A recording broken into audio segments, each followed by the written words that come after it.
자, 오늘 예배 드리십시다. 종료주일이죠, 오늘. 종료주일입니다. 사실은 힘내서 말씀을 할까로 생각을 했었는데 어제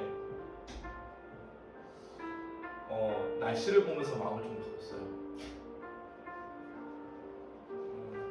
이유가 있죠. 말씀을 나누면서 이야기하겠지만 예수님께서 그 당대 사람들에게 경고하실 말씀을 좀 생각해야 되죠. 너희가 시대의 징조 또 날씨의 변화는 감지할 줄 알면서 하나님의 말씀이 가리키는 징조들을 구별할 수 없냐. 우리가 정말 분별해야 될 것이 무엇인가라는 거죠. 우리가 정말 분별해야 되고 우리가 정말 영적인 감각을 가지고 분별해야 될 것이 무엇인가, 이런 부분은 좀 우리가 생각해야 되지 않을까라는 생각이 들어서 어제 급하게 본문을 좀 바꿨어요. 어제 본문을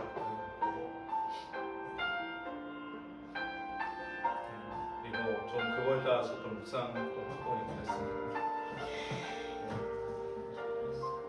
기도하십시다. 기도하는데 우리가 항상 기도하는 것이지만 우리의 예배가 요식행위가 되면 안 돼요. 예배는 절대 요식행위 아니에요. 그리고 그냥 드려야 되니까 드리는 것도 아닙니다. 그죠?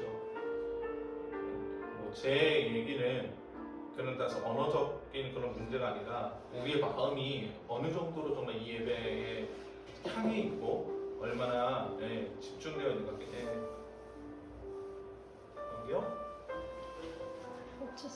네, 괜찮아요. 그렇죠. 그래서 자꾸 우리의 겉모습 자꾸 여기보다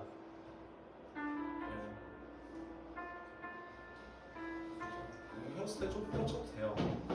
근데 자꾸 그런 것들 눈에 가게 만드는 거죠. 우리가 자꾸 조금 집중해야 될 때 자꾸 집중 못하게 만드는 거예요. 정말 철저하게 우리가 무엇에 집중해야 될 것인가, 여기에 좀 더 초점을 맞추고 우리의 예배가 정말 하나님을 정말 바라고 있는가, 우리의 마음이 정말 하나님을 간절히 바라고 소망하고 있는가, 이 부분을 조금 더 집중하십시다. 그래서 기도하실 때 정말 하나님의 영광이 나타날 수 있도록, 하나님의 영광이 나타나고, 이렇게 보죠. 그냥 가서 보세요. 기계 담당하는 사람들은 거기 왔다 갔다 해야 하는데 어쩔 수 없어. 정말 예배를 통해서 정말 하나님의 영광이 나타나야 되죠. 예배 통해서 하나님의 영광이 나타나야 되고, 그 영광에 정말 우리가 전적으로 순종해야 됩니다. 굴복해야 돼요. 그럴 수 있도록 우리의 마음이 그렇게 준비될 수 있도록 이 시간에 한 마음으로 하나님께 기도하며 나아가십시다. 기도하겠습니다. 고마우신 아버지 하나님, 하나님의 은혜와 사랑에 감사드립니다. 거룩하신 아버지 하나님, 그리스도를 함께 해주셔서 귀한 주일 거룩한 예배 가운데 나오게 하시면 감사드립니다. 거룩하신 아버지 하나님, 우리의 마음이 전적으로 주님의 인도하시고 집중할 수 있도록 주님 붙잡아주옵소서. 다른 것들에 바라보지 아니하고 다른 눈에 보이는 것들에 우리의 시선이 뺏기지 않도록 주님 붙잡아주시고 오직 이 자리에 임재하신 하나님의 영광 가운데 아버지 하나님의 마음이 온전히 될 수 있도록 주님 붙잡아주시고 함께하여 주옵소서. 거룩하신 아버지 하나님, 시간의 영광에 아버지 하나님의 부부가 일어나고 아버지의 예배가 저희가 주께서 우리 가운데 함께하시는 그런 귀한 예배를 간절히 바라보나오니 주님 붙잡아 주옵소서. 주님 붙잡아 주옵소서. 주님 붙잡아 주옵소서. 아버지 붙잡아 주셔서 아버지 거룩하신 아버지,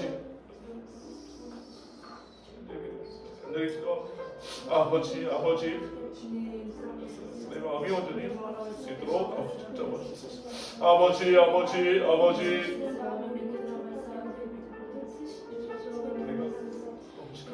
아버지보다 어떤 정직하게 주의 말씀 앞에 설 수 있도록 아버지의 사랑의 신령을 주님 붙잡아 주시기 간절히 바라고 주님 붙잡아 주옵소서. 주님 붙잡아 주옵소서. 주님 붙잡아 주옵소서.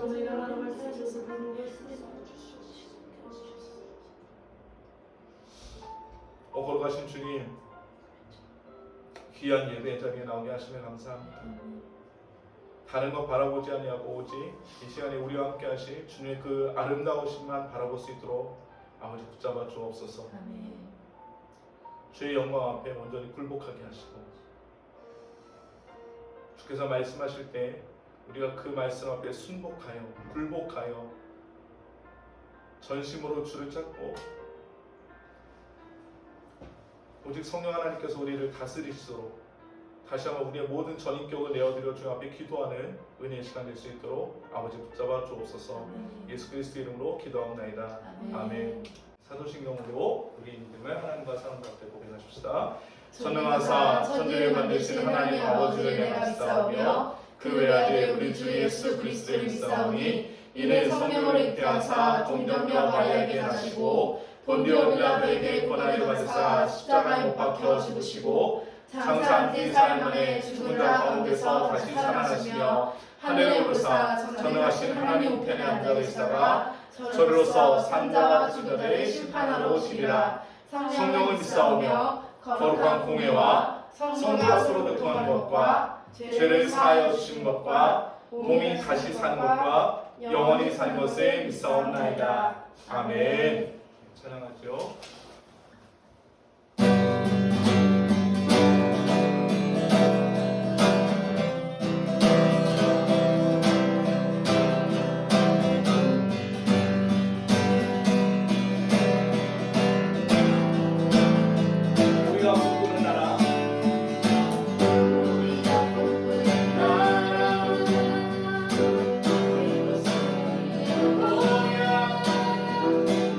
손에 잡히니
감사합니다. 하나님 아버지 이렇게 기쁘고 거룩한 날 주시고 주님을 예배드리고 찬송할 수 있는 저희를 이렇게 모이게 해주시니 감사합니다. 아멘. 하나님 아버지 지금 몸과 마음이 병들어 지쳐있는 사람들이 너무나 많습니다. 하나님 그 사람들이 지금 길 잃고 헤매고 있는 가운데 그 가운데 주님의 은혜의 빛이 비춰주시어 다시 주님을 찾는 그들과 저희가 될 수 있도록 도와주세요. 아멘. 지금 함께 예배드리고 있는 모든 조국교회와 모든 하나님의 사람들을 위해 기도합니다. 주님 그들을 통하여 하나님의 거룩한 말씀이 퍼져나가서 길 잃어 어린 양들과 주님의 사람들이 다시금 주님을 찾는 거룩한 날이 될 수 있도록 도와주세요. 아멘. 주님이 다시 오시는 날까지 주님의 말씀을 붙들고 주님만을 찾는 저희가 되기를 기도하며 거룩하신 예수님의 이름 받들어 간절히 기도드립니다. 아멘. 하나님 말씀 함께 보도록 하겠습니다. 누가복음 19장 28절부터 40절까지입니다. 우리 다빈이가 읽어주겠어요? 예수께서 이 말씀을 하시고 예루살렘을 향하여 앞서서 가시더라. 감람원이라 불리는 산 쪽에 있는 벳바게와 베다니에 가까이 가셨을 때에 제자 중 둘을 보내시며 이르시되 너희는 맞은편 마을로 가라. 그리로 들어가면 아직 아무도 타보지 않은 나귀 새끼가 매어 있는 것을 보리니 풀어 끌고 오라. 만일 누가 너희에게 어찌하여 푸냐 묻거든 말하기를 주가 쓰시겠다 하라 하시매 보내실 받은 자들이 가서 그 말씀하신 대로 만난지라. 나귀 새끼를 풀 때에 그 임자들이 이르되 어찌하여 나귀 새끼를 푸느냐 대답하되 주께서 쓰시겠다 하고 그것을 예수께로 끌고 와서 자기들의 겉옷을 나귀 새끼 위에 걸쳐놓고 예수를 태우니 가실 때에 그들이 자기의 겉옷을 길에 펴더라. 이미 감난선 내리막길에 가까이 오심에 대자의 온 무리가 자기들이 본 바 모든 능한 일로 인하여 기뻐하며 큰 소리로 하나님을 찬양하여 이르되 찬송하리로다. 주의 이름으로 오시는 왕이여 하늘에는 평화요 가장 높은 곳에는 영광이로다 하니 무리 중 어떤 바리새인들이 말하되 선생이여 당신의 제자들을 책망하소서 하거늘 대답하여 이르시되 내가 너희에게 말하노니 만일 이 사람들이 침묵하면 돌들이 소리 지르리라 하시니라. 아멘. 네. 오늘 이 본문 가지고 왕이 곧 오신다 라는 제목으로 이런 말씀 본문을 좀 같이 묵상했으면 좋겠어요. 예, 아까 예배 처음 시작할 때 기도 시작할 때도 말씀드렸지만 사실은 이제 히브리서 4장 본문을 해야 되는데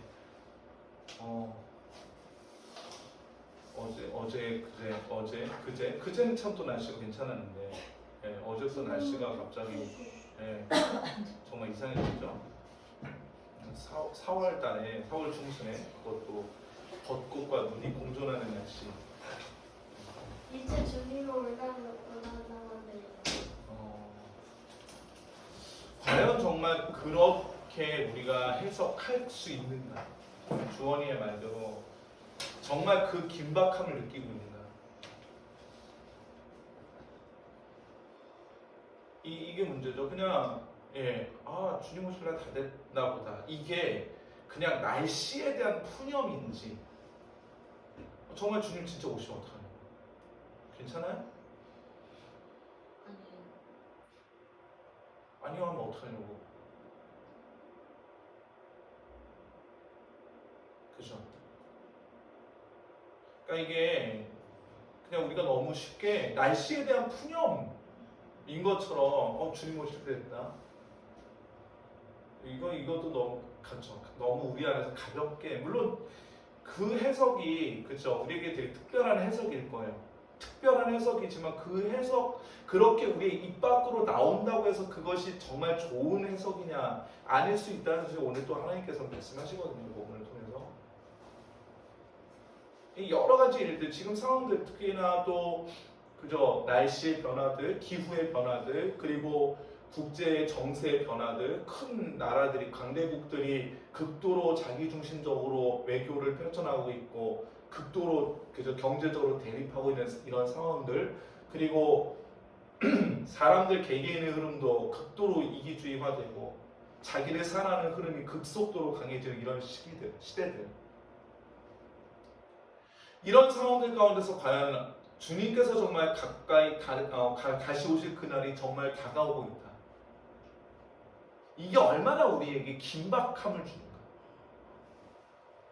또 이런 긴박한 재림의 때에, 임박한 재림의 때에 우리가 어떤 마음을 가지고 있는가. 오늘 본문을 통해서 좀 우리가 이런 부분들을 좀 같이 봤으면 좋겠다라는 생각이 들어요. 사실은 예수님께서 예루살렘에 입성하시는 기사는 사복음서에서 다 다루고 있어요. 그럼에도 불구하고 오늘 특별히 제가 누가복음 기사를 골랐습니다. 왜냐하면 이 누가복음 19장이 굉장히 특별하잖아요. 누가복음 19장이. 이거는 이제 이따가 좀 얘기를 할게요. 첫 번째로 마태복음에서 이야기한 것과 같이 이 본문은 예수께서 무엇으로 오셨다고 말씀하고 있냐면 왕으로 오셨다고 말씀하고 있어요. 왕으로 오셨다. 근데 보통 왕이 아니죠. 보통 여러분들 그 왕이 타고 다니는 말이 왕이 뭘 타고 다니죠? 왕은 말을 타고 다녀야 됩니다. 그죠? 아니면 말도 한 마리짜리도 아니죠. 그죠? 아니면 여러 마리가 끄는 수레를 타야 됩니다. 그게 왕의 교통수단이에요. 왜 그래요? 그게 전쟁에서의 승리자예요. 왕의 이 행진은 전쟁에서의 승리자의 행진이거든요. 그래서 왕이 치열한 전투를 하고 나서 다른 나라와의 치열한 전투를 하고 나서 승리하고 개선하는 이런 현장인 겁니다. 그럼 이럴 때는 사람들 앞에 자기 위험을 드러낼 수 있어야 되기 때문에 뭐 추리하게 들어오지 않습니다. 가능한 번쩍번쩍하게 꾸며들고 그죠. 또 이 전쟁에서 이겨서 돌아올 때는 그 나라의 모든 전리품들 다 갖고 와야 되잖아요. 그죠. 그러면 얼마나 번쩍번쩍하게 들어오겠어요. 그 나라의 모든 보물들 다 자기 말들 꾸미고 그죠. 수레 꾸미고 정말 많은 사람들 앞 위에 딱 서서 그죠. 높은 곳에 올라서서 사람들이 볼 수 있도록 수레도 조금 더 높이 그죠. 쌓고 그렇게 오겠지. 그게 진짜지. 그죠.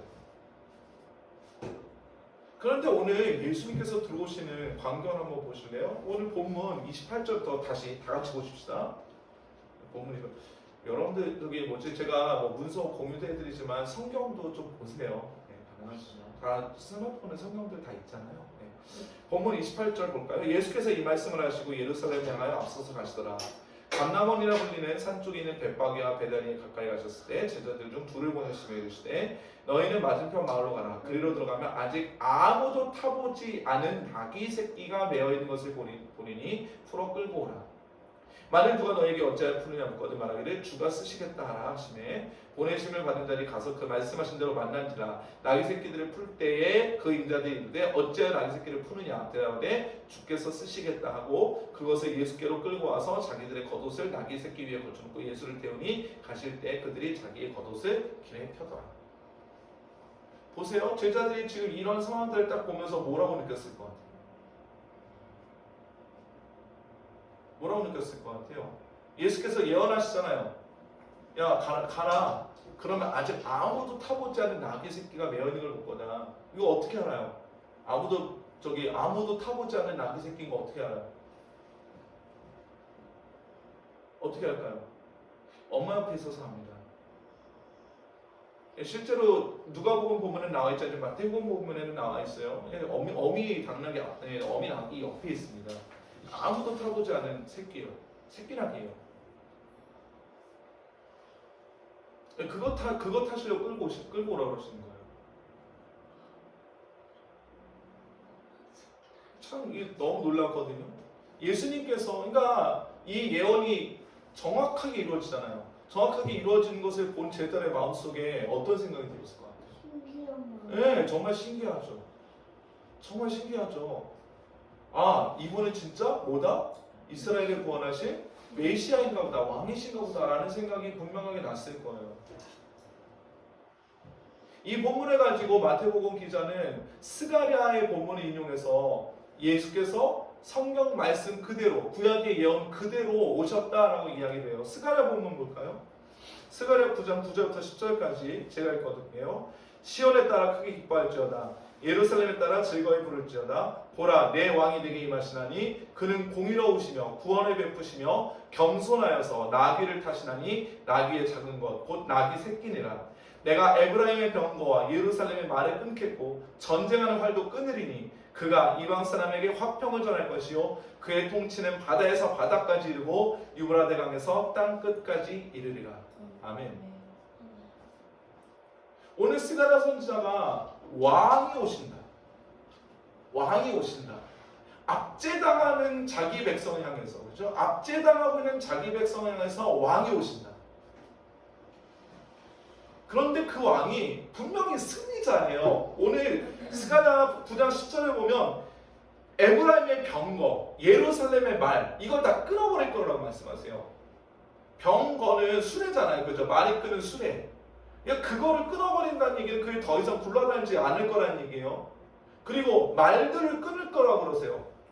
보통 이때 당시에 전쟁 불능의 상태를 만들기 위해서는 말 다리의 힘줄을 끊어버리거든요. 예, 말 다리의 힘줄을 끊어버립니다. 그래서 더 이상 말이 뛰어다니지는, 걸어다닐 수 있지만 뛰어다니지는 못하게 해요. 그게 말을 끊어버리시는 겁니다. 또 모두 끊으세요. 전쟁으로 활도 끊어버리실 것이다. 그죠? 활줄이 팽팽하게 메어져 있어야 그 활로서의 가치가 있는데 그 활들을 다 활줄을 끊어버리시겠다는 얘기입니다. 이렇게 되면 뭐가 없어져요? 어느 쪽도 전쟁을 할 수 있는 상황이 안 일어나게 돼요. 그런데 지금 예루살렘이, 이스라엘이, 에브라임이 누구와 지금 전쟁을 하고 있느냐? 이방 민족과 전쟁을 하고 있단 말이에요. 10절에 보니까 그가 누구에게 화평을 전할 것이요? 이방 사람들에게 화평을 전할 것이요. 이게 놀라운 얘기예요. 보세요. 보통 왕은 화평을 전하는 건 누구에게만 화평을 전하면 되냐면 자기 백성에게만 화평을 전하면 돼요. 상대 백성은 어떻게 돼? 상대 부분. 내가 밟아서 죽이고 착취해야 되는 대상이지 화평을 전할 대상이 아닙니다. 그런데 이방 민족에게까지 완벽한 화평을 전하시겠다는 얘기는 무슨 얘기예요? 예, 이방 민족까지, 그가 그 전쟁 상대국인 이방 민족까지 완전한 통치를 하시겠다는 얘기예요. 무슨 통치예요? 압제와 착취의 통치가 아니라 화평의 통치, 평화의 통치를 이루시겠다는 거예요. 그래서 스가랴 마지막 10절의 마지막에 뭐라고 말해요? 그의 통치는 바다에서 바다까지 이르고 유브라데 강에서 땅 끝까지 이르리라. 너무나 강력한 승리, 너무나 놀라운 승리를 가져오는 왕입니다. 너무나 놀라운 승리를 가져오는 왕인데 이 왕의 등장은 너무나 놀라워요. 9절 보니까 그는 공의로우시며 구원을 베푸시며 겸손하여서 나귀를 타시나니 나귀의 작은 것 곧 나귀 새끼니라. 이렇게 놀라운 승리를 거두신 왕이 나귀를 타고 오신대요. 그러니까 스가랴 선지자를 통해서 그렇게 했어요. 놀랍게도 우리 주 예수 그리스도께서는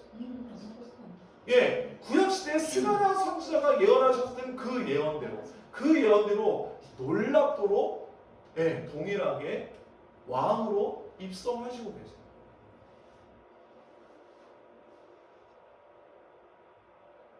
사랑하는 성도 여러분, 예수가 왕이십니까? 네. 정말 예수가 왕이세요? 네. 네, 예수가 왕이세요. 그런데 그 왕은 다른 왕들과 같지 않아요. 다른 왕들과 같지 않아요. 이스라엘 백성들이 처음에 사무엘에게 왕 세워달라고 부탁했을 때 하나님께서 사무엘을 통해서 너희를 다스릴 왕의 제도에 대해서 쭉 설명해 주시거든요. 그런데 보면 이방 왕들은 똑같아요. 어떻게 해요? 자기 백성을 평강으로 다스리는 게 아니라 자기 백성을 압제합니다. 그들 가장 좋은 것들 끌어다 자기를 위해서 써요. 그게 왕이에요. 그런데 예수께서는 그런 왕이 아니세요. 예수께서는 그런 왕이 아니세요. 겸손한 왕이세요. 겸손한 자가 어떻게 왕이 되는가? 우리는 이게 궁금하죠. 겸손한 자가 어떻게 왕이 되는가? 오늘 예수께서 어떻게 왕이 되었다라고 말씀하세요? 빌립보서 2장 말씀 볼까요? 빌립보서 2장 5절부터 11절. 주원이 읽어줄 수 있어요? 11절. 5절부터 11절까지 쭉 읽어주세요. 네.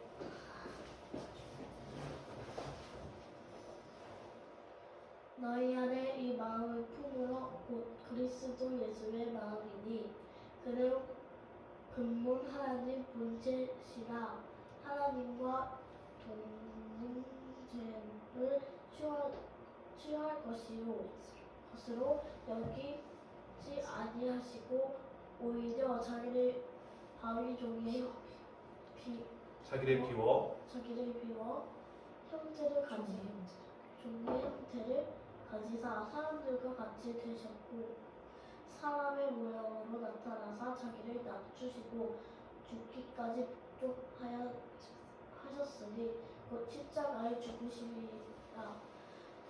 그 이름으로 하나님이 그를 지극히 높여 모든 이름 위에 뛰어난 이름을 주사 하늘에 있는 자들과 땅에 있는 자들과 땅 아래에 있는 자들도 모든 무릎을 예수의 이름에 꿇게 하시고 모든 이름으로 예수 그리스도를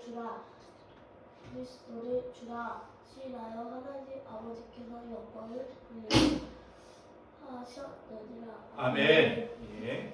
자, 보세요. 지금 예수님이 왕이 되신 방식이 뭐예요? 여러분 이거 잘 보셔야 돼요. 예수님이 왕이 되신 방식이 뭐예요? 예수님 이전에 누가 왕이세요? 예, 하나님, 성부 하나님께서 왕이십니다. 모든 만물의 창조주세요.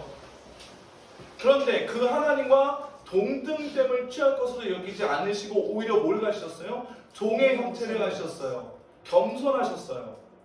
사람들과 같이 되셨고 그리고 죽기까지 하나님 아버지께 복종하셨어요. 그 결과물이 뭐예요? 십자가에 달려 죽으셨어요. 자기의 힘으로 자기의 권능으로 적군을 부수고 왕이 된 것이 아니에요. 예수님께서 왕이 되신 방식은 세상의 사람들이 왕이 된 방식과 세상의 사람들이 다른 사람들과 경쟁하고 이겨서 높은 꼭대기에 올라가서 모든 서바이벌 프로그램에서 경쟁자들 모두 물리치고 가장 정점에 올라가서 내가 왕이다. 그렇게 선언하는 방식과 완전히 달라요. 죽으셨어요. 그러고 나니까 하나님께서 어떻게 하시는 거예요? 그를 다시 살리셨어요. 그를 지극히 높이셨어요. 모든 이름 위에 뛰어난 이름을 주셨어요. 그래서 모든 무릎을 예수 이름에 꿇게 하시고 모든 입으로 예수 그리스도를 주가 뭐예요? 주. 다스리는 자, 곧 왕으로 시인해서 하나님 아버지께 영광을 돌리게 하셨어요. 예수께서 왕이 되신 방식은 이 시대의 모든 사람들이 왕이 되려고 하는 방식과 전혀 다른 거예요.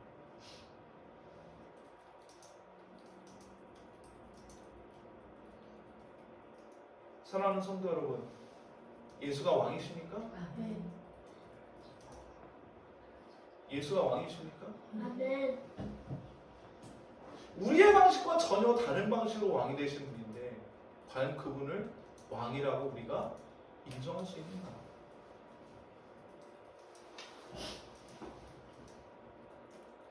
이거 되게 치열한 싸움이에요. 다시요. 우리는 우리의 방식대로, 우리가 익숙한 방식대로 왕이 된 사람들을 흠모하고 존경하고 우러러가요. 예? 뭐 진짜 그 무슨 상 받은 사람들, 무슨 어디 경쟁에서 이겨서 꼭대기에 올라간 사람들, 그런 사람들 막 존경하고 우러러 본다고요. 그런 사람들이 막 시상식장에 나와서 하나님께 영광 돌린다 그럼 그걸로 하나님께 영광 돌리는 줄 알잖아요. 아니라니까요. 그거 아니라니까요. 우리가 모든 사람들을 다 제끼고 다 경쟁해서 이겨서 올라가서 하나님께 영광을 돌리는 게 아니라 하나님이 지극히 높이셔서 왕이 된, 하나님께 전적으로 순종함으로 말미암아 하나님께서 지극히 높이셔서 왕이 된 그런 방식으로 왕이 되신 분이 바로 우리 주 예수 그리스도세요. 우리가 뭘 흠모하고 있어요? 우리가 평소에 뭘 흠모하고 있어요? 많은 사람들의 이목이 집중되는 무슨 그런 미디어에 많이 등장하는 사람들 흠모합니까? 아니요. 그런 사람들이 막 우리의 이상형이라고 생각해요? 그런 사람들에게 막 진짜 뭔가 흠결이 없을 거라고 생각해요? 아니요. 왕이 되시는 방식이 전혀 달라요. 왕이 되시는 방식.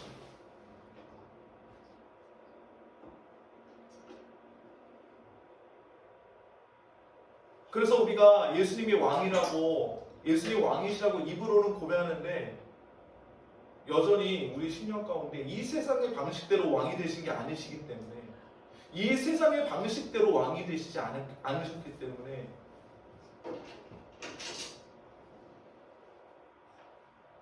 우리가 그분을 왕으로 인정하고 그분을 따라가는 것이 너무나 어렵습니다.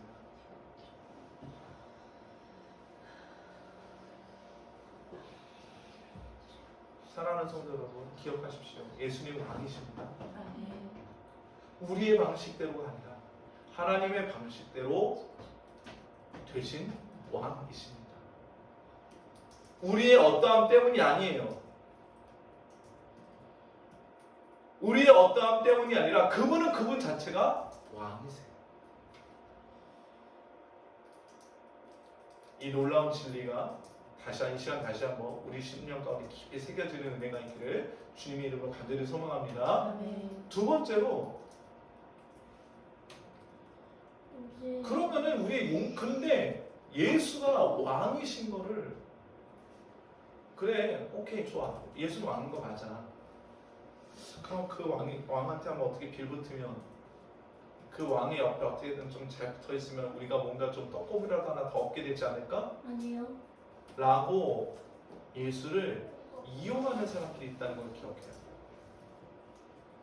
남 얘기가 아니고 그게 우리일 수도 있다는 사실에 경계하셔야 됩니다. 제 얘기일 수도 있어요. 이거 저는 별종 아닙니다. 저도 똑같아요. 저도 제 욕망 때문에 예수를 이용할 수, 언제든지 그럴 수 있습니다. 언제든지. 오늘 본문 누가복음 19장 37절부터 38절까지 다 같이 볼까요? 이미 감난산 내리막길에 가까이 오심에 제자의 온 무리가 자기들이 본 바 모든 능한 일로 인하여 기뻐하며 큰 소리로 하나님을 찬양하여 이르되 찬송하리로다. 주의 이름으로 오시는 왕이요 하늘에는 평화요 가장 높은 곳에는 영광이로다. 자, 지금 무리들이 뭐라고 칭송해요? 뭐라고 찬양해요? 찬송하리로다. 주의 이름으로 오시는 왕이요. 다시요. 뭐라고 얘기해요? 주의 이름으로 오시는 왕이요. 네, 왕이라고 인정한다니까요. 지금 예루살렘의 군중들이 예수님을 왕이라고 인정하지 않는 게 아니에요. 근데 보세요. 지금 예수님을 왕으로 인정하게 되면 무슨 일이 벌어질 수 있어요? 정치적으로. 이때 당시 이 지역의 실질적 다스리는 자는 누구예요? 로마 황제잖아요. 로마 황제가 세운 분봉왕이 또 따로 있잖아요. 그런데 지금 예루살렘에 들어오시는 예수님에게 주의 이름으로 오시는 왕이여라고 얘기해보면 이거 지금 무슨 일이 일어날 수 있는 거예요? 반역죄가 일어날 수 있는 상황이잖아요. 그죠? 그럴 수 있어요. 그런데 그 반역죄가 일어날 수 있는 내가 이 말을 함으로써 나는 반역죄 이거에 저촉될 수 있어. 사람들이 몰랐을까요? 안다고요. 그런데 알면서도 지금 이렇게 얘기하는 겁니다. 찬송하리로다. 주의 이름으로 오시는 왕이요 하늘에는 평화요 가장 높은 곳에는 영광이요.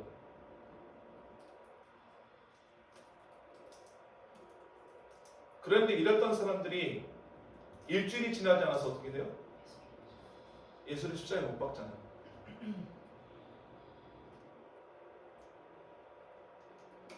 왜 그랬을까요? 다시요. 예루살렘에 입성하실 때 예수님을 환영하던 무리들은 자기들에게 어떤 정치적 박해가 올지 예상하면서도 예수님을 찬송을 하다 주의 이름으로 오신 왕이여 라고 얘기했다고요. 그랬던 사람들이 어떻게 일주일도 채 되지 않는 시간에 예수 그리스도를 십자가에 못 박는 거예요. 왜 그래요? 그분에게는 그분의 예수님의 왕이 되심이 중요한 게 아니라 그 예수님의 왕이 되심으로 자신들이 얻을 것이 무엇인가를 거기에 집중하게 되면 그렇게 돼요. 다시요. 예수님이 왕이시라는 그 사실, 예수님이 어떠한 분이시다, 예수님이 진정 왕이시다, 우리는 그분 앞에 순종하고 복종하고 엎드려야 된다, 모든 온 만물이 이제 그분의 통찰에 놓일 것이다, 이 사실 자체에 집중하는 게 아니라 야, 이분이 왕이 되시는 이제 우리는 게임 끝났다, 이분의 옆에만 있으면 우리는 얻을 게 많다, 할렐루야. 내가 무엇을 얻을 것인가. 오늘 보세요. 37절에 뭐라고 얘기해요? 자기들이 본 바 모든 능한 일로 인하여. 자기들이 본 바 모든 능한 일로 인하여. 그럼 보세요. 지금 예수님이 예루살렘에 들어오셨을 때 수많은 일들이 있었잖아요. 그죠? 네. 이미 3년 동안의 공생애를 통해서 예수님은 온 그 예루살렘 이스라엘 지역에는 거의 슈퍼스타급입니다. 병 고치셨죠, 귀신 쫓아내셨죠, 죽은 자 살리셨죠. 근데 그 중에 가장 큰 이적은 뭐였을까요? 사람들에게 가장 큰 임팩트를 줬던 사건. 요한복음 6장 14절부터 15절까지 다민이가 읽어주겠어요? 그 사람들이 예수께서 행하신 이 표적을 보고 말하되 이는 참으로 세상에 오실 그 선지자라 하더라. 그러므로 예수께서 그들이 와서 자기를 억지로 붙들어 임금으로 삼으려는 줄 아시고 다시 혼자 산으로 떠나가십니다. 지금 사람들이 예수님께서 행하신 이 표적을 보고 야, 참으로 세상에 오실 그 선지자, 모세가 말했던 그 선지자다라고 말한다고요. 근데 그 마음속에 어떤 욕망이 있어요? 예수께서 그들이 와서 자기를 억지로 붙들어 임금으로 삼으려는 줄 아셨어요. 그래서 떠나가신다고요. 자, 이 표적은 뭐죠? 요한복음 6장에 나타난 이 표적. 오병이에요. 오병이. 그러니까 예수님께서 그 군중들에게 뭐라고 말씀하시는지 보세요.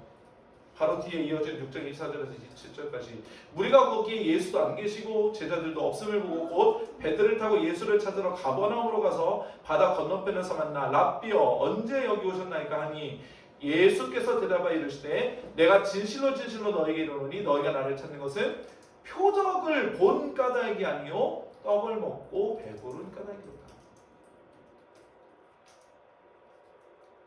표적을 본 까닭이 아니고 떡을 먹고 배부른 까닭이로다. 여러분들 이거 잘 보셔야 돼요. 표적을 본 거하고 떡을 먹고 배부른 거하고 사실은 같은 사건이에요, 다른 사건이에요? 같은 사건이에요, 다른 사건이에요? 같은 사건이라고요. 표적을 본 것과 떡을 먹고 배부른 거는 같은 사건이에요. 뭔가 이상하지 않아요? 뭔가 이상하지 않아요? 똑같은 사건을 가지고 예수님께서는 상반된 이유를 가지고 있는 행위라고 보신다고요. 뭐예요? 표적을 봤다는 건 무슨 소리예요? 표적을 봤다는 거. 표적이 뭐예요? 이스라엘 사람들이 그 사람이 정말 구약에서 말한 그 메시아가 맞는가, 그 선지자가 맞는가, 그 증거물로 보는 게 표적이잖아요. 표적을 보고 따른다는 건 그 사람을 누구로 인정한다는 거예요? 예, 메시아로 인정한다는 거예요. 표적을 보고 따랐으면 메시아로 인정해서 따르는 거지. 그런데 이 사람들은 표적을 보고 메시아로 인정해서 따르는 게 아니라 그 안에 뭐가 있어요? 떡을 먹고 배부름이 있어요. 그 욕망이 있다.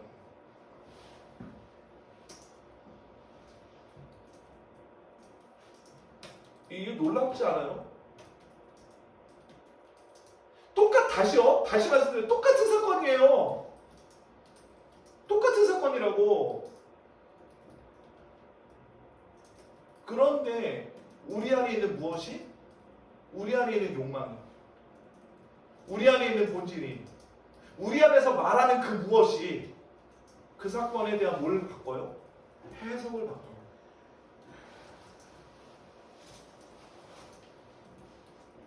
우리가 예수를 따라가야 될 이유를 바꾼다고.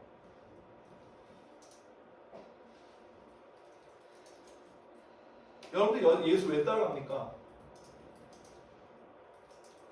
우리는 예수를 왜 따라가지요? 뭐 얻을 게 있어서? 네?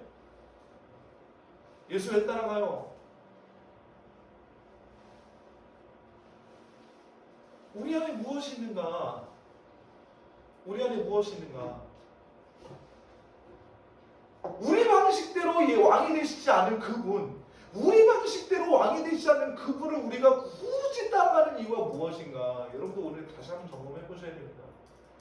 내가 왜 예수를 따르고 있는가? 내가 왜 예수를 따른다고 지금 이곳에서 말씀을 듣고 있는가?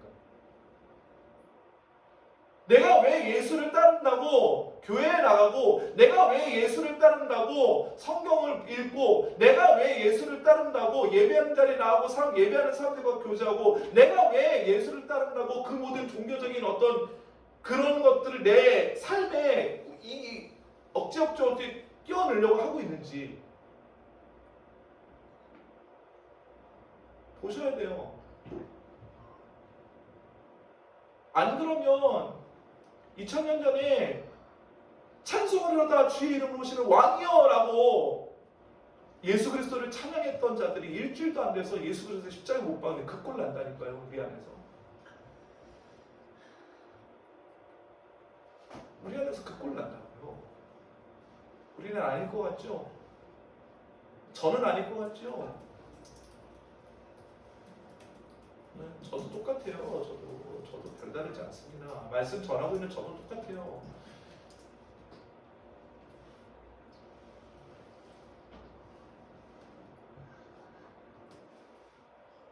은혜 없으면, 은혜 앞에 서지 않으면,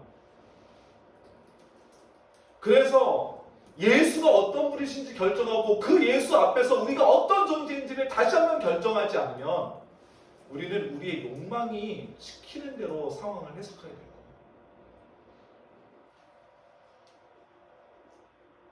기억하십시오. 기억하십시오. 우리 안에 무엇이 있는가? 우리의 욕망을 위해서 왕이신 예수 이용하면 안 됩니다. 예수는 왕이십니다. 믿으십니까? 네. 그런데 그 왕이신 예수를 우리가 이용하면 안 돼요. 이용하면 안 돼요. 큰일 나요. 그럼 우리 손으로 예수를 못 받는다.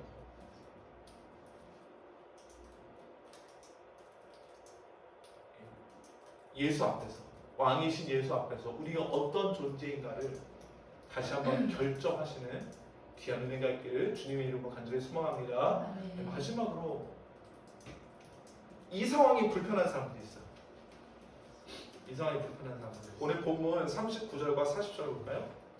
우리 중에 어떤 바리새인들이 말하되, 바리새인들은 누구를 기다리는 사람들이에요? 메시아를 기다리는 사람들이에요. 근데 뭔가 불편해 지금. 왜? 사람들이 예수를 왕이다라고 얘기해버리면 누가 움직여요? 로마 사람들이 움직이겠죠. 그죠? 그럼 자기네들 안에 굉장히 종교적 박해를 가할 게 뻔해요. 지금 바리새인들은 로마한테 박해 받아요, 안 받아요? 안 받아요. 왜? 로마가 워낙에 특별히 이 이스라엘에 대해서는 종교적 자유를 인정해줬거든요. 종교적 자유뿐만이 아니라 율법이 그들의 삶을 컨트롤할 수 있도록 그냥 놔뒀어요. 그러니까 사내들인 공회도 있는 거예요. 그러니까. 그죠? 그러니까 로마의 율법으로도 다스리고 있고, 로마의 법으로도 다스리고 있지만 동시에 유대교 전통도 여전히 강력하게 영향을 미치고 있고, 그 틈바구니에서 바리새인들도 자기네들의 종교적 영향력을 그대로 가지고 있단 말이에요. 그러니까 사람들이 예수님을 왕이라고 얘기하는 게 별로 안 좋아. 메시아를 기다린다고 얘기하면서도 사람들이 예수님을 왕이라고 환영하는 게 별로 안 좋아. 그러니까 뭐라고 얘기해요? 선생이요, 당신의 제자들을 책망하소서. 예수님은 단칼에 자르시죠? 이르시되 내가 너에게 말하노니 만일 이 사람들이 치고 가면 돌들이 소리 들으라. 되게 무서운 책망이잖아요. 그렇죠? 메시아들이 기다린다고 하는 너희가 고작 그따구로 지금 이 상황에 반응하고 있니? 이렇게 얘기하신 거잖아요. 그런데 이 얘기가 되게 무서운 얘기인 게 뭐냐면, 누가복음 19장의 전반적인 흐름을 보면 이게 진짜 무서운 얘기예요. 누가복음 19장. 자, 누가복음 19장 1절에 누가복음 19장은, 그러니까 누가복음 19장이 어떻게 구성되어 있냐면, 누가복음 19장 1절부터 10절까지는 우리가 정말 잘 아는 한 사람의 이야기가 나와요. 그게 누구냐면 삭개오예요. 예수님께서 예루살렘으로 오실 때 굳이 여리고를 통해서 오시거든요. 혹시 삭개오가 누구예요? 삭개오는 누구냐면 여리고에 살고 있었던 세관원이에요. 세금 거두는 사람. 근데 그때 당시에 세금 거두는 사람 중에서도 대장, 우두머리, 세리장이었죠. 근데 그때 당시에 세리장이면 어떤 사람이었어요? 공인된 죄인이죠. 창녀와 더불어서, 그죠? 창녀와 더불어, 몸파는 창녀와 더불어 공인된 죄인이에요. 근데 그래서 19장 1절부터 10절까지 삭개오의 얘기가 나옵니다. 근데 삭개오의 얘기의 핵심이 뭐예요? 인자가 온 것은 누구를 찾아서? 잃어버린 자를 찾아서 구원하려 합니다. 잃어버린 자를 찾아서 구원하려 합니다. 삭개오는 누구였다는 얘기예요? 잃어버린 자였다는 얘기잖아요. 잃어버린 자. 보세요. 말씀을 들은 사람은 많지만 그의 전 존재를 말씀 앞에서 바꾸는 사람은 없었다고요. 삭개오는 어땠어요? 삭개오야 딱 예수님이 자기 딱 인정해버리시니까 알아보고 나니까 딱 자기 집에 와서 딱 서서 큰 소리 얘기했잖아요. 원래 이스라엘에서 집주인은 서 있는 법이 없습니다. 기대서 누워서 밥을 먹잖아요. 그죠? 근데 삭개오는 종의 포지션에 서서 있어요. 그러면서 많은 사람들한테 들리게 큰 소리 얘기하거든요. 자기의 지금까지 과거를 완벽하게 청산하겠노라고. 갚아주겠노라고. 그러니까 예수님께서 뭐라 하세요? 인자가 온 것을 이스라엘의 잃어버린 양을 찾아 구원하려 합니다. 그 얘기가 나와요. 그게 누가복음 19장 1절부터 10절까지예요. 근데 11절부터 무슨 얘기가 나오냐면 그들이 이 말씀을 듣고 있을 때 여전히 삭개오 얘기예요. 삭개오의 집에서 예수님이 뭐라고 말씀하셨냐면 이제 비유를 넣어서 한 말씀을 더 하시는데 자기가 예루살렘에 가까이 오셨고 그들은 하나님의 나라가 당장에 나타날 줄로 생각합니다. 지금 이 상황에서. 그래서 지금 이 자리에 누가 있어요? 삭개오도 있고, 그렇죠? 삭개오가 세리장이었으니까. 예수님의 제자들 중엔 원래 전직 세리였던 마태도 있었고. 그러면은 세리의 친구는 누구? 세리. 그렇지. 같은 죄인들끼리 끼리끼리 올려다니는 거지 뭐. 그렇잖아요. 끼리끼리 올려다니는 거. 그러니까 세리들.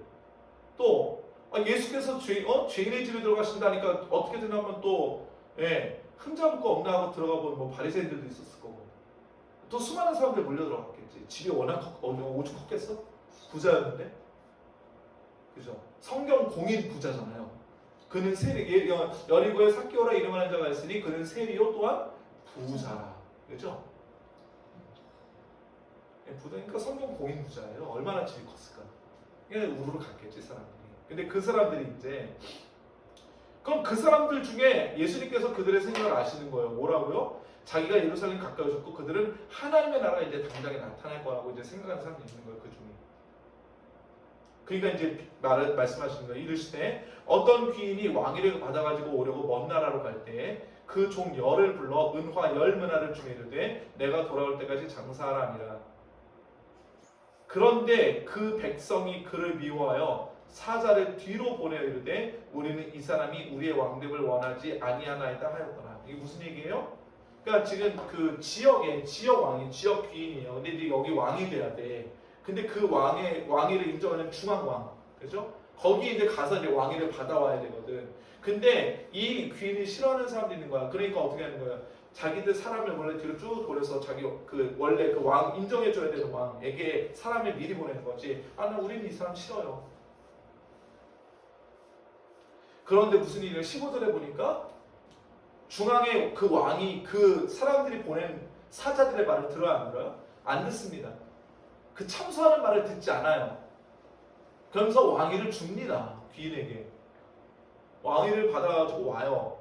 그래서 은화를 준 종들이 각각 어떻게 장사했는지를 알고자 하여 그들을 부릅니다. 그 첫째가 나와 이르되 주인이여 당신의 한 문화로 열 문화를 남겼나이다. 주인이 이르되 잘하였다 착한 종이여 내가 지극히 작은 것에 충성하였으니 열 골 것을 차지하라고. 그 둘째가 와서 이르되 주인이여 당신의 한 문화로 다섯 문화를 만들었다. 주인이 그에게 이르되 너도 다섯 골을 차지하라고. 또 그 한 사람이 와서 이르되 주인이 보소 당신 한 문화가 여기 있나이다. 내가 수건으로 쌓아두었었나이다. 이는 당신이 엄한 사람인 것을 내가 무서워합니다. 당신은 두지 않은 것을 취하고 심지 않은 것을 거두나이다. 아마 제가 보기에는 이 귀인을 싫어하던 사람 중에 한 명이지 않았을까 싶어요. 이 사람을 오해하잖아요, 그렇죠? 이 사람 엄한 사람이라고, 그렇죠? 그러니까 이 사람 말 듣지 않는 거예요. 이 사람에게 이 사람 편에 설 생각이 없는 거지. 그러니까 뭐라고 얘기해요? 주인이 이르되 악한 종아, 내가 내 발로 너를 심판하노니 너는 내가 두지 않은 것을 취하고 심지 않은 것을 거두는 엄한 사람인 줄도 아느냐? 그죠? 이게 뭐예요?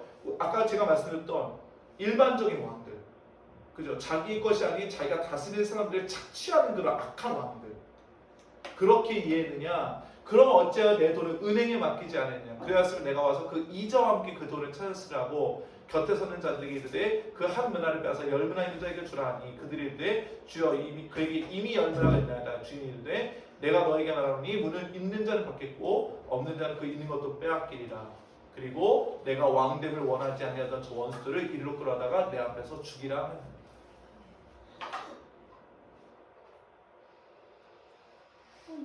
지금 이 말씀을 언제 하셨어요? 삭개오의 집에서 예루살렘에 들어오시기 직전. 근데 분명히 이렇게 경고를 하셨음에도 불구하고 바리새인들은 지금 뭐 하고 있어요? 저 제자들 좀 제발 좀 책망 좀 하십시오. 우리는 당신이 왕 되는 걸 원하지 않습니다.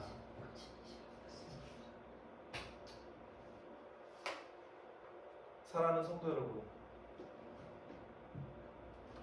마음에 악함이 있잖아요. 다른 게 있잖아요. 그럼 분명히 예수님께서 경고하셨어요, 안 하셨어요? 내가 왕됨을 원하지 아니하던 사람들을 뭐라고 칭하세요? 원수라고 칭하시잖아요. 그 다음에 그들의 결국은 어떻게 돼요? 그러다가 내 앞에서 죽이라. 분명히 예수님께서 경고하세요, 안 하세요? 경고하시죠. 경고하시죠. 그런데 지금 바리새인들이 뭐예요? 당신 왕 되는 거 우리가 원하지 않습니다.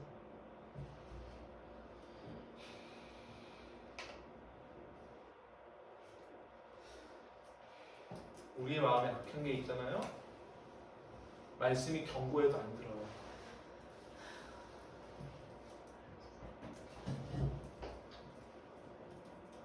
우리의 마음에 악한 게 있잖아요. 예수님이 경고하셔도 안 듣는다고요.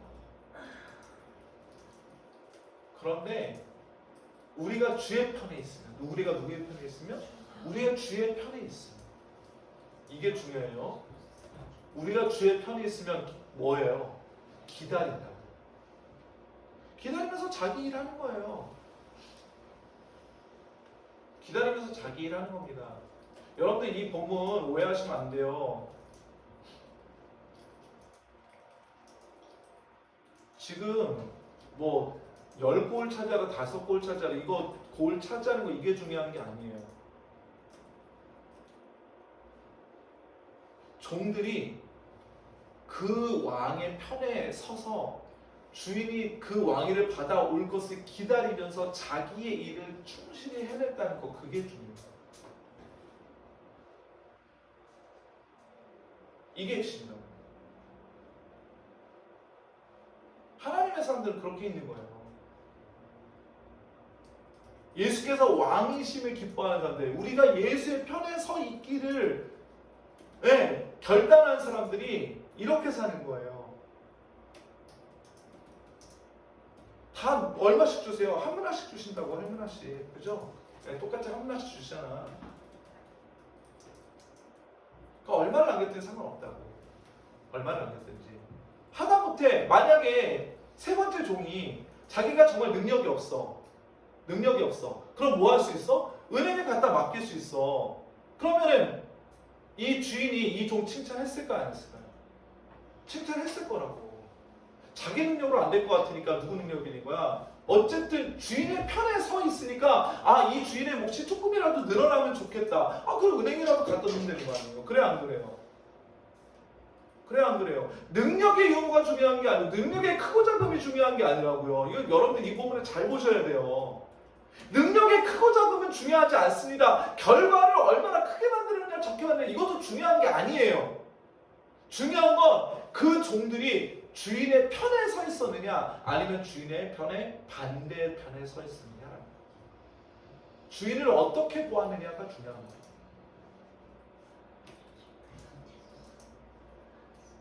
이게 중요한 겁니다.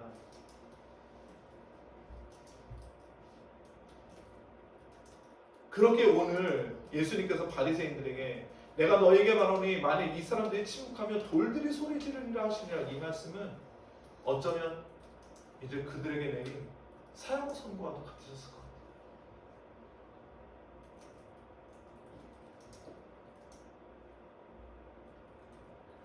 사랑하는 성도 여러분, 다시 기억하십시오. 예수는 이제 그의 때에 다시 왕으로 오실 거예요. 우리 누구 편에 서 있을 겁니까? 우리 누구 편에 서 있을 거예요?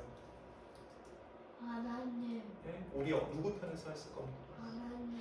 우리 안에 무엇이 이야기하게 하는가? 그죠? 우리 안에 정말 왕이신 예수를 따라가는 편에 서게 하는가? 아니면 왕이신 예수의 반대편에 서게 하는 목소리가 있는가? 이 두 개 싸우셔야 됩니다. 예수를 왕으로 섬기는 그 목소리가 전혀 안 들리고 있으면 안 돼요.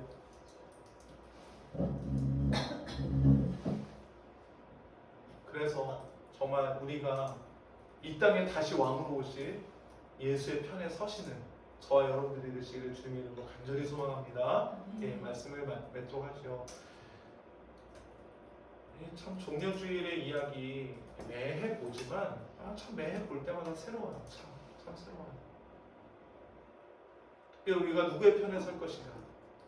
우리가 누구의 편에 설 것인가? 다시 한번 결단하시는 이 정말 2000년 전에 제자들이 겪었던 그 오류도 겪지 말고 바리새인들이 서 있던 그 자리에 서지도 말고 오직 우리가 왕이신 예수의 편에 서서 다시 오실 그날까지 정말 잘 기다리면서 충성스럽게 그분의 일 잘 감당하실 수 있는 저와 여러분들 되시기를 주님의 이름으로 간절히 소망합니다. 기도하시오. 사랑하는 주님, 왕으로 다시 오실 주님을 기다립니다. 언제 오십니까? 그날까지 충성스럽게 주의 일 잘 감당하게 하시고 주께서 다시 오시는 그날에 마라나타 주 예수여 어서 오시옵소서라고 주님을 환영하는 저희 모두가 되도록 주님 붙잡아 주옵소서. 예수 그리스도의 이름으로 기도합나이다. 아멘. 하늘나라 우리 아버지여 이름이 거룩히 여김을 받으시오며 나라가 임하시오며 뜻이 하늘에서 이루어진 것 같이 땅에서도 이루어지이다. 오늘 우리에게 일용할 양식을 주시옵고 우리가 우리에게 죄 지은 자를 사하여 준 것 같이 우리 죄를 사하여 주시옵고 우리를 시험에 들게 하지 마시옵고 다만 악에서 구하시옵소서. 나라와 권세와 영광이 아버지께 영원히 있사옵나이다. 아멘. 감사합니다.